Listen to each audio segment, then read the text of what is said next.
Seja bem-vindo ao podcast da Oftalmo Expert.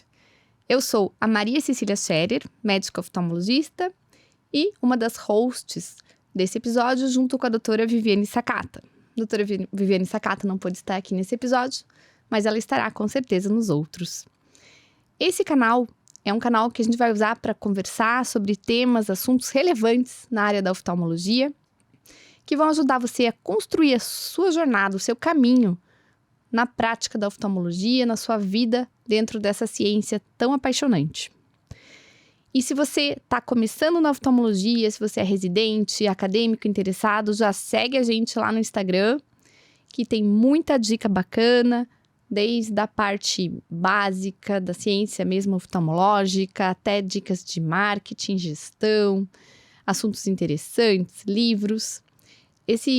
A Oftalmo Expert foi pensada justamente para você, para trazer informação, conhecimento nesse início da sua carreira como oftalmologista. E hoje, no podcast, nesse episódio, a gente está aqui com o Dr. Guilherme Miller, nosso convidado. Seja muito bem-vindo, Guilherme. É uma honra ter você aqui. Obrigado por ter aceito o nosso convite. Dr. Guilherme é oftalmologista, com formação na parte de segmento anterior. Mas hoje a gente não vai estar conversando sobre isso, a gente vai estar conversando sobre residência, porque o Guilherme tem aí uma vasta experiência com residentes em hospitais diferentes, né? Já aí uns 10 anos, Guilherme, trabalhando com residente, mais ou menos? Tá, eu acho que uns 12 anos. Isso. Um pouquinho mais. Sem contar a época de residente. Né? Ah, sim.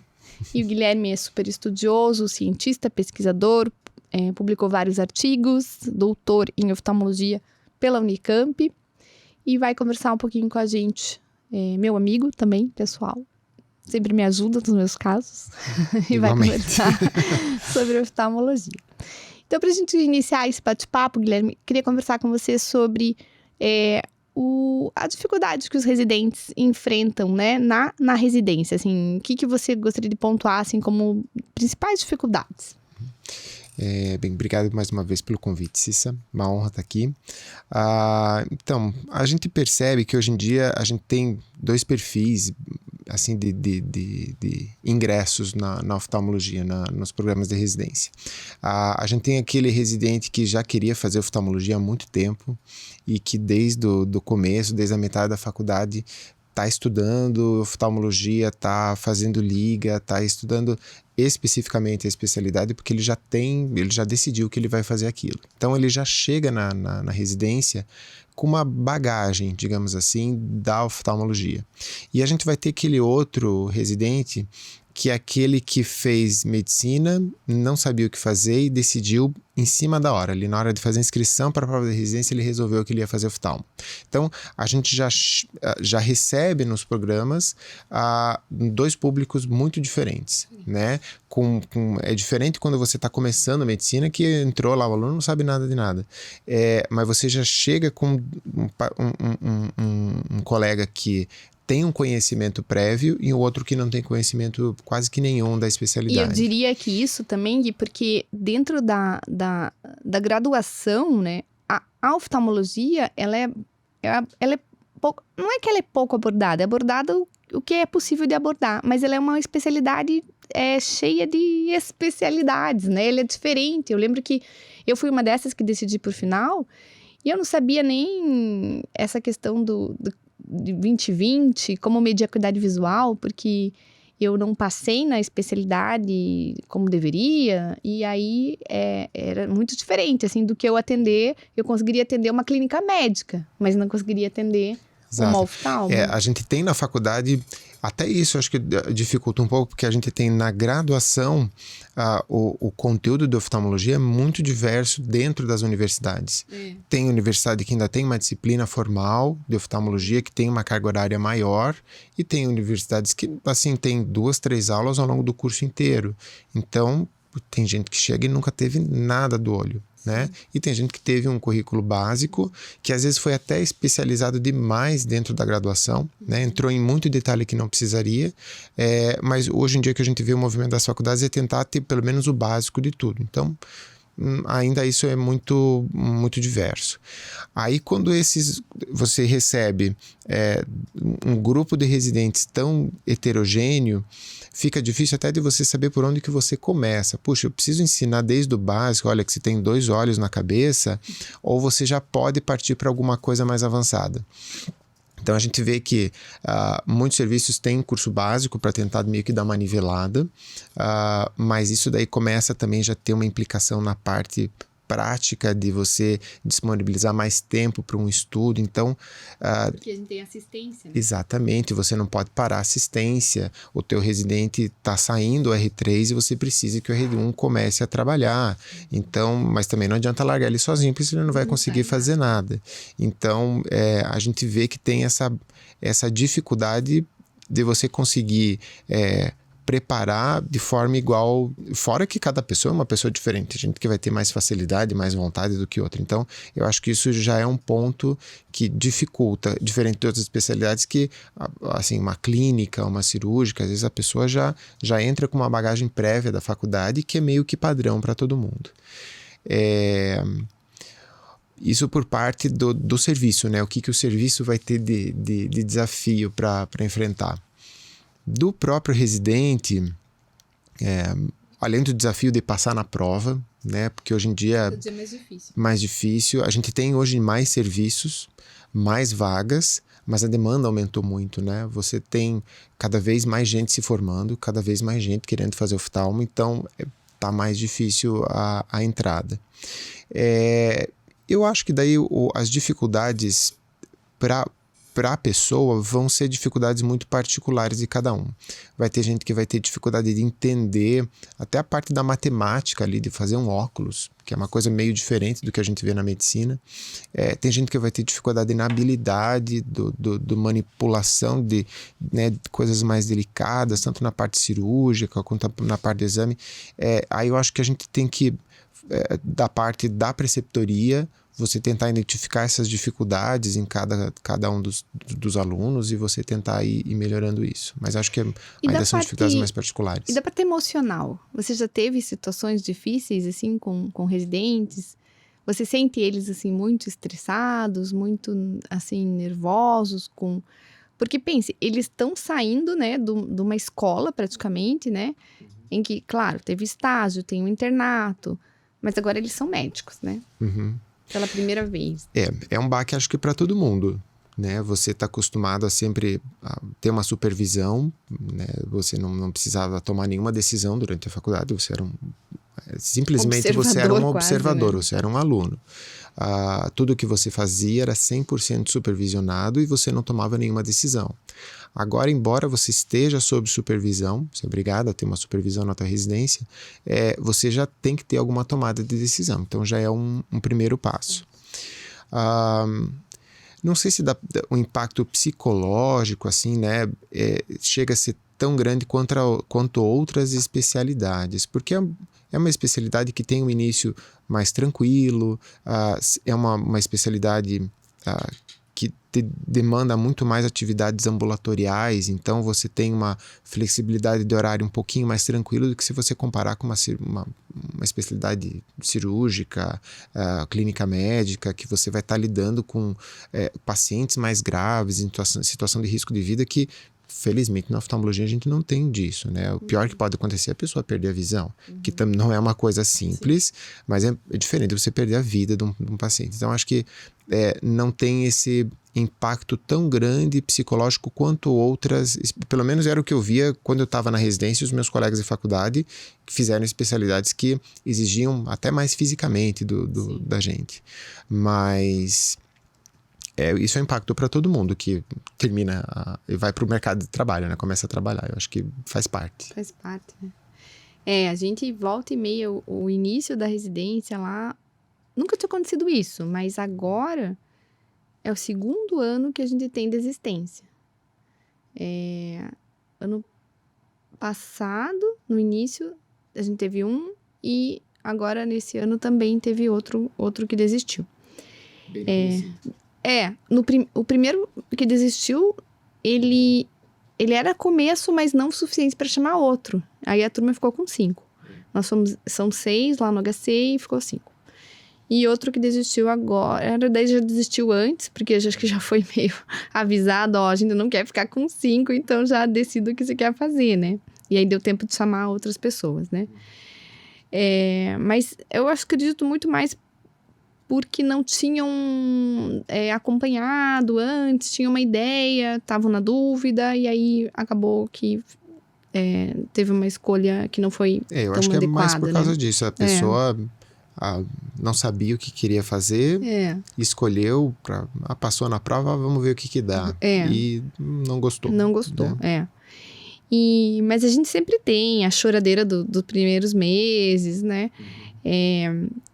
Por mais que a gente esteja ali e o HC tem essa preceptoria muito em cima, muito presente, pela própria horário que os preceptores têm que cumprir, né? Pelo CLT e pelos outros regimentos.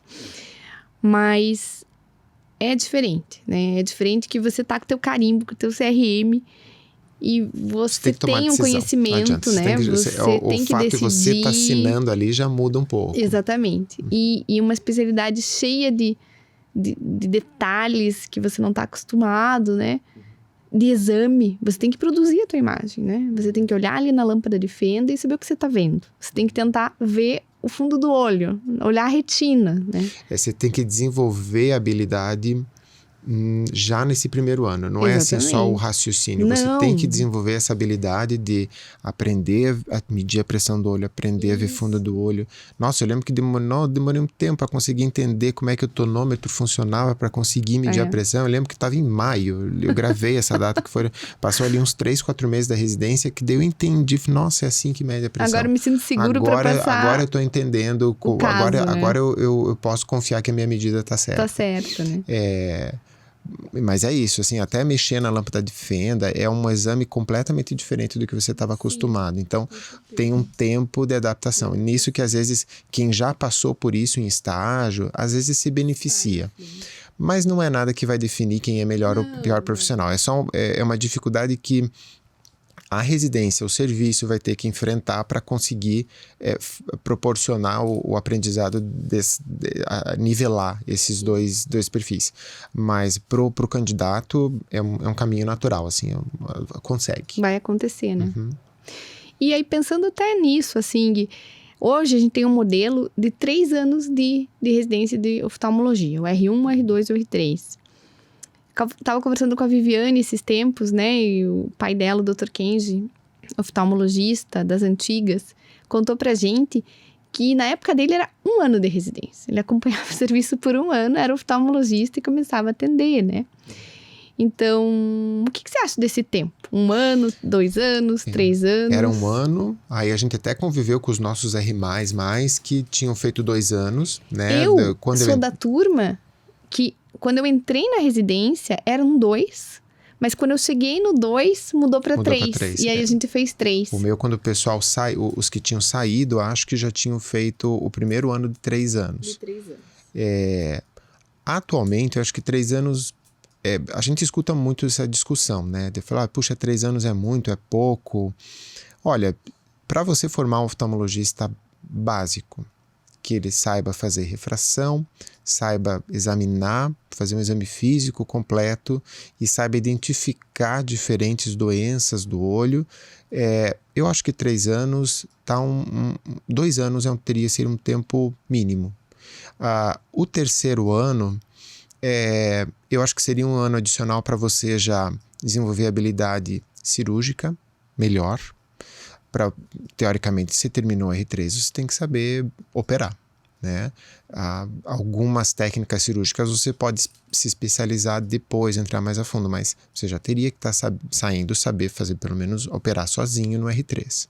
Então, é um tempo a mais para você desenvolver essa habilidade cirúrgica e, pelo menos, saber a fundo mais a parte terapêutica de algumas especialidades, alguma subespecialidade, alguma área da oftalmologia que seja do teu interesse, né? Hoje em dia, eu acho que a oftalmologia é que nem qualquer outra área da medicina. Você não adianta você querer fazer tudo. Você vai, eu vou fazer retina, vou fazer córnea, vou fazer glaucoma, vou fazer oculoplástico. Não dá tempo para você se atualizar em tudo isso. Então, você deve ser um bom oftalmologista generalista. Eu acho que a residência tem que formar o seu residente para que ele saia sabendo fazer um exame oftalmológico básico completo.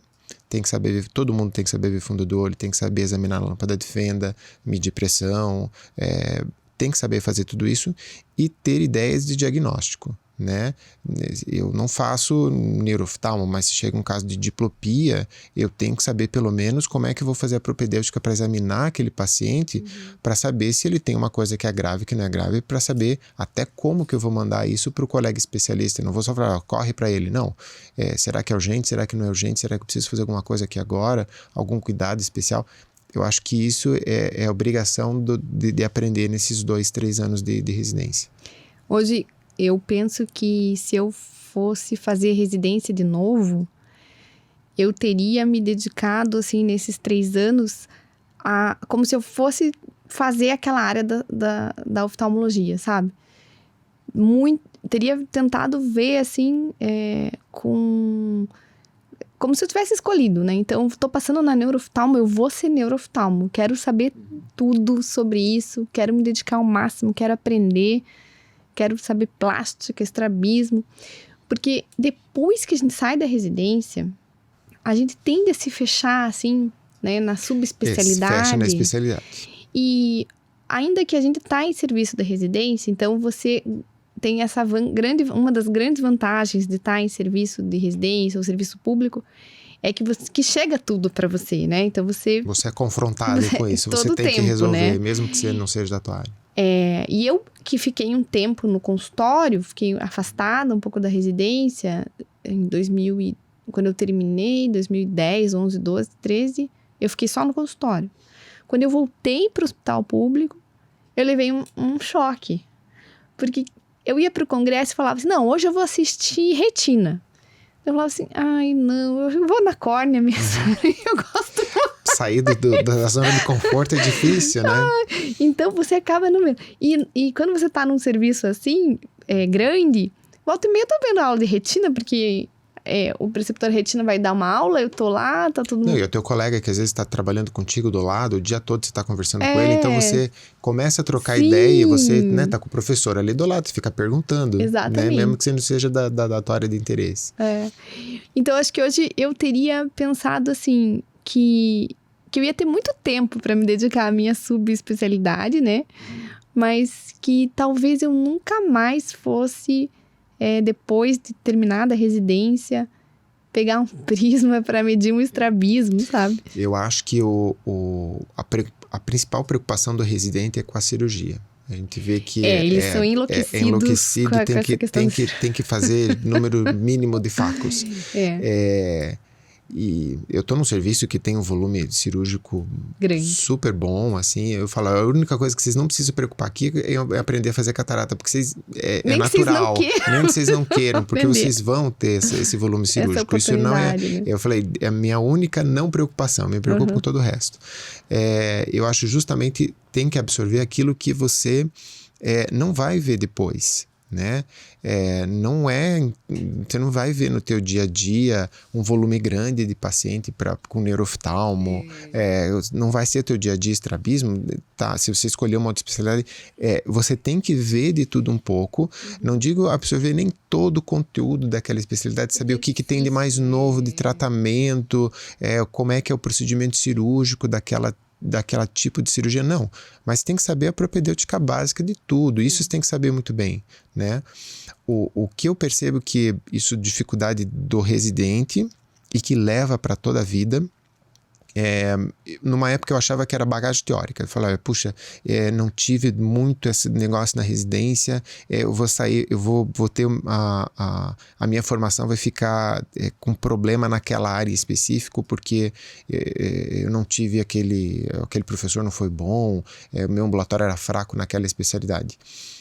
Hoje eu acho que isso não é tão problema, porque, bem, então vocês aqui, a gente vê que tem a opção de cursos de ótima qualidade, tem um monte, né? Então, é até um desafio hoje para a gente da residência, você conseguir passar para o residente o conteúdo com a mesma qualidade que a gente vê um monte de curso na internet hoje, que é assim, aulas preparadas muito melhor, com o conteúdo de uma forma muito mais de fácil acesso. Não tem como criticar isso. É melhor, é mais fácil. É tipo cursinho para residência. Não tem como negar isso. Eles cresceram porque a forma de apresentar é melhor do que apresentado na faculdade, né? E a gente na faculdade está tendo que correr atrás para você se equiparar a um cursinho. Mas a experiência prática não tem curso que tire de você. Você aprender a ver alteração no exame, aprender a ver, olha, esse é um pecado tipo tal, esse aqui para você ver o pigmento no ângulo fechado, isso você não vai conseguir aprender, e o contato vai ter muita com o paciente, dificuldade depois. Né, Gui? Então, eu tenho certeza que, assim como eu, você lembra do nome da senhora fulana que você tratou a primeira vez disso. E como é que foi você tratar? E como é que quando ele voltou, não era como estava no livro, né? A gente fala muito... Nunca como estava no livro. Nunca. A gente fala muito oftalmo expert, conteúdo que não está no livro. Por quê? Porque essa experiência que a gente tem de anos a fio lá, né? Atendendo o paciente e vendo que... O que acontece de verdade, né? Eu acho que um dos principais motivos pelo qual a residência no formato que é hoje em dia não tende a desaparecer e vai continuar sendo como padrão ouro para você aprender medicina. Porque é a forma com que você melhor aprende, realmente na prática. A carga teórica você pode correr atrás depois, né? Mas você aprender e ter demanda para você ver a alteração, ver pessoas com a doença no seu olho aqui especificamente, isso você lembra, né? Fala, puxa, eu vi uma paciente que tinha uma doença tal de retina. Meu Deus, você vê o fundo do olho aqui lá, você não esquece nunca mais. Toda vez que eu ver isso de novo, eu vou lembrar, né? Eu lembro que era uma coisa que a gente comentava muito entre os colegas, que para a prova de título, na nossa época, quando a gente fez, não tinha cursinho nenhum. Então, assim, a gente estudava pelos livros mesmo, que não é de tão fácil acesso à informação quanto numa apostila. Eu lembro que o que me ajudou e que eu lembro do comentário dos colegas de residência, falei, a gente conseguiu passar não porque a gente sentou e dedicou um ano inteiro, 2, 3 de estudo. É porque a gente viu quase tudo aquilo que caía na prova, a gente viu, pelo menos um caso a gente viu na prática e grava muito melhor. Sim. Então facilitava, porque daí, né, a conduta você vai ter estudado e tal, mas o fato de você ter visto aquilo que você está sendo cobrado de ter conhecimento faz toda a diferença. Faz toda a diferença, né? E Gui, me fala uma coisa, se você... A gente falou um pouquinho já disso, eu falei o que eu faria e tudo mais, mas pensando nesse caminho que você já trilhou mesmo, né? Você fez a faculdade, você também tem uma experiência dentro da graduação, né? Você é professor dentro da faculdade de medicina. Então, se formou médico, fez a residência de oftalmologia, se especializou, estudou, tem a tua prática, teu consultório, que você tem dos pacientes. Nesse caminho todo onde você chegou, assim, a gente pode comparar com alguém que está subindo uma montanha, né? E quando você olha para trás, você tem uma visão diferente de quem está começando, né? Então, não é que a gente é melhor do que ninguém, não é isso. É o tempo que a gente tem, né? Aí na estrada que ajuda a gente a olhar para trás e ver algumas coisas que na época a gente não conseguia ver, pela nossa posição mesmo, né? Então, pensando nisso, assim, a gente tem esse público forte de residente que está começando, de acadêmico, de pessoal que está ainda na graduação, começando a olhar para a oftalmologia, pensando, será que a oftalmologia pode ser uma opção, né? E até vou fazer um parênteses aqui. Outro dia eu tava conversando com uns acadêmicos e eles falaram assim, mas doutora, oftalmologia não é mais pra quem tem parente médico, assim, oftalmologista, né? Eu falei, não, imagina, de jeito nenhum, oftalmologista é pra qualquer um que queira seguir por esse caminho, é um caminho que a prova é mesmo pra todo mundo, tem muitas áreas dentro da oftalmologia que tem uma demanda altíssima, né? Outro dia eu tava conversando com o Diogo lá, que tá em Palmas. Ele falou, a gente não tem neurooftalmo. Imagina o estado inteiro um neurooftalmo. Aqui em Curitiba tem alguns, né? Mas não tem tantos, assim, né? A Vivi mesmo fala da área das uveites. Quanto falta profissional de uveite, né? Se por um lado, em alguns pontos tem bastante gente, outros tem pouco, né? Então, é uma área que tá aberta para quem quiser começar. Então, pensando no nosso público, né, de acadêmicos, interessados em oftalmologista, aqueles que vão fazer a prova agora de residência, vão começar. Você, Guilherme, que já traçou um caminho aí, lá do topo da montanha, olhando para trás, o que você pode dizer para essas pessoas? Primeiro, uma crítica para quem fala, vai fazer oftalmo, estuda medicina para estudar só olhinho. Eu falei, olha, tudo hoje em medicina, você vai fazer uma residência, você vai ficar só numa área e vai se especializar cada vez mais. Você faz cirurgia geral e depois você vai se especializar na cirurgia do acesso, para não sei das quantas. Então, tudo você vai se subespecializar. Na oftalmo, eu acho que até mais ampla, porque é uma outra medicina dentro da medicina, que tem um monte de sub-área, né? Eu já ouvi alguém dizer que é a especialidade que não é reconhecida pelo CRM, mas assim, tem mais sub-áreas de toda a medicina, né? Se for contar retina, glaucoma, oculoplástica, né? Tem uma infinidade. Eu falo que a oftalmo tem toda a medicina dentro dela, né? Exatamente. E assim, tem para todos os gostos. Você pode fazer cirurgia, se você não gostar de cirurgia, você tem a parte clínica, tem a parte de exame, tem lente de contato, tem tudo, né? Eu ainda acho que é uma ótima especialidade que, assim, não é para quem gosta só de cirurgia, para quem gosta só de clínica, tem para todos os gostos. Para quem já decidiu, assim, a dica é a mesma dica de qualquer residência, né? Você tem 3 anos, no caso da oftalmo, para aprender a tua profissão que você escolheu para tua vida, né? Tudo que contou para trás disso, medicina, o teu ensino médio, foi tudo um preparatório, né? A oftalmologia dentro da medicina é uma área muito específica, como a gente falou, você pega muito pouco disso na tua graduação. Então, tudo que você formou até agora é para você ter uma base para aprender a oftalmologia e entender ela melhor. Então, você tem que dedicar o teu tempo todo para aquilo, né? Você tem 3 anos, se é possível, se dedique só para a especialidade. O tempo que você tem estude. Se você tem oportunidade de ver paciente, veja. Se você tem oportunidade de ficar além do tempo no ambulatório, fique.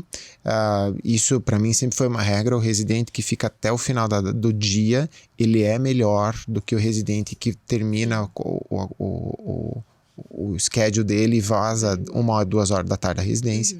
Ele pode ser muito inteligente, mas ele não vai ser bom de prática, porque ele não vai ter vivência de prática.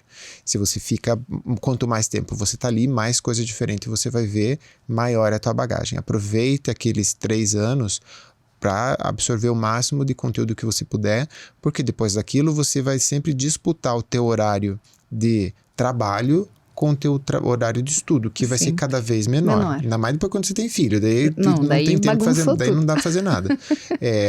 Você vai estudar da meia-noite às 6, quando você ainda está sem sono. Mas enquanto você está na residência, se você pode, você tem o tempo todo para aquilo. Tem que dedicar só para aquilo. E sabe o que eu tenho percebido também, que é uma coisa que eu tenho muita vontade de falar? Quando você está na residência, sabe como uma das principais condições para você aprender é você entender que você não sabe. Porque se a pessoa, ela já sabe, ela não vai aprender, né? Então, você se colocar assim como alguém que está aprendendo mesmo, um aprendiz da oftalmologia. E a gente vê isso na prática, né? Eu achava que sabia muita coisa 10 anos atrás, que hoje em dia eu acho que eu não sei, né? Não é que eu esqueci. É que eu acho que eu não sabia, Não e eu sabia. achava que sabia. E a gente vê muito disso, né? Na residência, a pessoa às vezes entra achando que está sabendo, que é fácil, que viu uma vez já sabe tudo, viu uma coisa já tem certeza que sempre é aquilo. Não, não é tão cartesiano assim, né? A gente vê que é tudo muito fluido. E daí, até para que fique mais leve, sabe? Eu lembro que quando eu passei na residência, assim, eu tinha amigos que não eram médicos, assim, eu tinha um grupo lá, entre vários grupos que eu tinha grupos que não eram médicos. Eu passei na residência, agora, eles acharam que passar na residência era uma carta de que eu era oftalmologista. E as pessoas ficavam me perguntando as coisas. Fulano tá assim, não sei o que faz, não sei o que. E eu vestia essa carapuça, entendeu? De que sabia, porque eu me sentia na obrigação. Não, mas agora eu sou residente de oftalmologia, né? Então, eu vou dar um jeito, eu vou resolver isso. O que eu faria diferente hoje é assim, eu não sei nada. Eu tô aqui pra aprender, né? E também não posso me cobrar por coisas que eu sou um aprendiz. Então, era um pouco pesado pra mim, assim, sabe? Atender o paciente... Falava assim, meu Deus, será que eu fiz o melhor? Será que eu fiz o pior? E agora, né?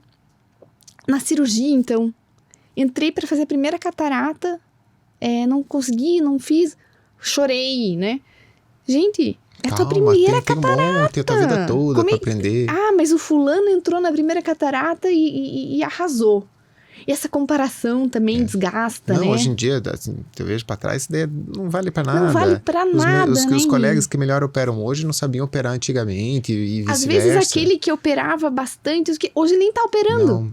Tá fazendo outra coisa. Mudou de área porque não gostava. Exatamente. Tinha facilidade, mas não gostava. Então, assim, hoje eu falaria, olha, o que você vai fazer o que você quiser fazer. Se você quer operar catarata, você vai conseguir operar catarata. Por quê? Porque você vai colocar isso como uma prioridade e vai deixar as outras coisas de lado e você vai se dedicar a isso, você vai investir nisso, você vai deixar de comprar uma roupa para guardar dinheiro para comprar uma pinça, porque você tá fazendo aquilo uma prioridade para você, né? Você tá acompanhando mais, você tá no centro cirúrgico mais do que os teus colegas, você tá vendo muita cirurgia, né? Então, você vai fazer aquilo acontecer, né? Nada tá pronto, tudo está por fazer, né? Então é isso que eu diria, assim, você tá aprendendo, então abra os ouvidos e os olhos para aprender, para observar e vá construindo esse conhecimento, né? Não queira só fazer, observe também os outros, né? Nossa, como a gente aprende de olhar, né? A gente não que, o chefe entrou e tá roubando minha cirurgia. Não, é que você não sabe fazer porque você nunca viu. Pelo menos veja algumas vezes antes de você tentar fazer. Né? E vai ter oportunidade para fazer, né? Sem esse desespero. E hoje, para quem termina às vezes a residência e quer fazer mais, quer se especializar mais, saber mais detalhes, tem as opções dos fellows, né? Então, a pessoa tem essa oportunidade. Você já é oftalmologista. A gente entra nessa discussão de 3 anos, porque a gente vê o pessoal fazendo 4, 5, 6, 7 anos. Sim. Não sei se precisa tudo isso. O pessoal que vai fazer retina, né? Vai fazer um fellow de pelo menos 2 anos, se quiser operar e tudo, né? E a gente... da verdade, a gente está sempre aprendendo, né? Porque o conhecimento, ele não é linear, né? Então, às vezes, a primeira vez aquilo parece algo assim... Que nem quando você entra na cirurgia da catarata, né? Parece que a gente tem 2 mãos esquerdas presas, né? Eu falo, parece que eu tô ensinando minhas filhas a comerem. Eu falo, mas parece tão fácil pegar o talher com a mão, por que vocês não fazem igual? Mas faz parte, tá? É uma habilidade que tem que desenvolver. E tem que ter paciência, né? Então... E insistir, e se comprometer, e continuar. E depois, né, hoje eu já tô cheia com bastante algumas rugas, assim, cabelo um pouco branco. Mas aí, às vezes, quando eu entro na cirurgia para ajudar um residente que eu faço, ontem a R2 não conseguia luxar.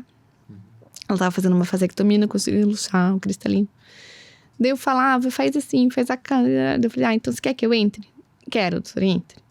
Daí eu entrei e fiz assim e luxei. Daí ela falou assim, meu Deus, como é que você fez isso? Eu falei assim, é o tempo. Tem tempo, não adianta querer agilizar. Né? É a prática, é piegas, mas é a prática que leva à perfeição, né? Então é um caminho aí longo, mas que é bem gratificante, né, Gui? E, puxa, Foi muito bom conversar com você. Que bom, igualmente. Eu poderia ficar aqui falando muito mais. Muito tempo. Mas o nosso falando tempo que a gente gosta, né? Falando que a gente gosta, o nosso tempo terminou. E mais uma vez eu queria convidar vocês para seguir a gente nas redes sociais, seguir a Oftalmo Expert. São esses anos de experiência que trazem, né, as dores que a gente já viu, as coisas que a gente já conversou, que a gente já viveu, para trazer para você, para que a tua caminhada seja mais suave, para que você possa ir mais longe, aproveitar mais. A gente sabe que hoje a gente está num mercado que exige outras habilidades, né? Antigamente era um pouquinho mais fácil, né? Quando eu saí da residência foi um pouquinho mais fácil, quando o Guilherme saiu já foi um pouquinho mais difícil, e cada vez um pouco mais difícil pela demanda grande que a gente tem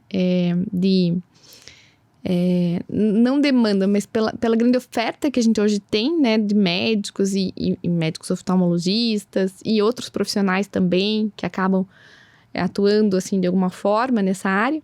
Então, a importância que a gente tem de ser top, de se formar bem, de se preparar bem, de ser elite mesmo para cumprir nosso papel de oftalmologista aqui no nosso país, na nossa sociedade. Gente, então vamos encerrando aqui o podcast e acompanha a gente nas redes sociais. Obrigada, Gui. Obrigado pelo convite mais uma vez.